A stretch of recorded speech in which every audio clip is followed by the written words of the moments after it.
咁有4個人咧來自3個唔同嘅部落，咁其中有2個人咧係嚟自部落 A， 有2個人咧分別係嚟自部落 B 同 C。咁我哋知道啦，部落 A 嘅人咧可能會講大話，部落 B 嘅人淨係會講真話，而 C 嘅人咧淨係會講大話。咁就問你邊個嚟自部落 A？Hello， 大家好，我係嚟自 Math Concept 筲箕灣分校嘅中心主管 Mr. Quinton。咁今日咧，我都會同大家講翻2025年度 Math Conception 3年班題目入邊咧，答對率比較低嘅5條題目之一，就係第40題啦。咁其實呢個題型咧，因為太多可能性嘅關係咧，所以我會用一個叫假設法。咁假設法咧，其實唔係話真係撞個答案咁樣啦，佢就係透過唔同嘅解設咧，佢可以幫你去排除咗一啲咧錯誤嘅答案。咁你咪會知道邊個係最好嘅答案咯。咁我哋知道咧，有2個人係嚟自部落 A， 但係部落 A 嘅人咧就比較麻煩啲啦，因為你唔知道佢幾時講真，幾時講假，咁所以咧唔知信唔信得過。跟住另外咧有2個人分別來自部落 B 同 C 咧，其實即係話各自有1個人喺度，一個 B 一個 C。咁 B 呢個人咧就淨係講真話，即係佢係一個信得過嘅人啦。部落 C 咧佢淨係會講大話。既然 B 係一個信得過嘅人啊嘛，咁我哋做呢個假設法咧，咁我哋都會考慮咗 B 呢個人先。OK， 咁睇翻下邊呢4句咯。我哋會見到咧，其中有一個人咧一定冇可能係嚟自部落 B 嘅，就係第4個人啦。因為佢講嘅嘢係第一個人來自部落 B 啊嘛，咁4個人入邊淨係得一個部落 B， 而部落 B 係自己，咁佢一定唔會講呢一句嘢咯，所以我哋可以咧排除咗第4個人係 B 呢個答案。咁然後啦，如果第一個人係 B 嘅話咧，即係話第一個人講嘅嘢咧係要正確嘅，咁即係話咧第2個人咧係會嚟自部落 A。同埋啦，我哋會見到，咦，第4個人都係講一個同部落 B 有關嘅説話喎。佢話第一個人嚟自部落 B， 咁即係話咧，第4個人講嘅嘢咧，係咪都係正確㗎？咁所以喺剩低落嚟 A 同 C 入邊咧，唯獨是嚟自部落 A 嘅人講嘅嘢係啱㗎嘛。咁即係話第4個人都一定會係嚟自部落 A 咯。咁即係代表咧，剩翻嗰個人係嚟自部落 C 嘅。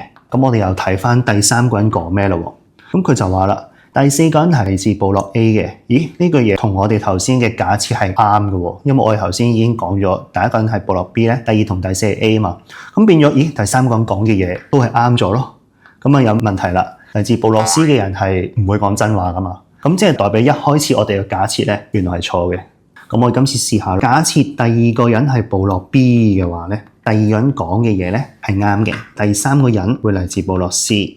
咁亦即係代表咧，第1個人同第4個人咧，都一定會嚟自部落 A 啦。咁啊睇翻第3個人講嘅嘢咯。第3個人話第4個人嚟自部落 A， 咦？咁啊即係佢又係講咗個真話咯。因為我哋假設係呢個結果嘅話，第1同第4都係 A 嘛。咁即係代表咧，又係推翻我哋一開始嘅假設啦。第2個人都冇可能係 B， 咁所以得翻最尾個選擇就係咧，第3個人就一定係嚟自部落 B 啦。咁佢講嘅嘢，第4個人嚟自部落 A 咧，都一定會係啱嘅。咁即係我哋已經揾咗2個人出嚟啦。咁剩低嗰2個人又係做個假設法。如果假設第1個人係嚟自部落 C， 咁即係話第2個人係嚟自部落 A 啦。咁又睇翻 C 呢個人講嘅嘢咯。第2個人嚟自部落 A， 咦？咁變咗佢講嘅嘢咧又啱咗喎。咁所以咧，咁即係又係有矛盾。咁即係話咧，得翻一個可能性就係咧，第1個人就一定會嚟自部落 A。而第2個人一定會嚟自部落 C， 咁不如我哋睇多一次個答案啱唔啱啊？如果假設第1個人係嚟自部落 A 嘅話咧，咁佢話第2個人嚟自部落 A， 咁即係佢講嘅嘢係唔啱嘅，咁但係都好符合佢嘅人設啦，因為 A 就係一個有時講真有時講假嘅人。咁第2個人係 C， 咁佢就話啦，第3個人嚟自 C， 咁冇可能啦，自己就係 C 啦，係咪？即係佢講嘅嘢係錯嘅，咁都符合翻佢嘅人設。跟住第3個人嚟自部落 B， 咁佢話第4個人係 A， 咁梗係啱啦。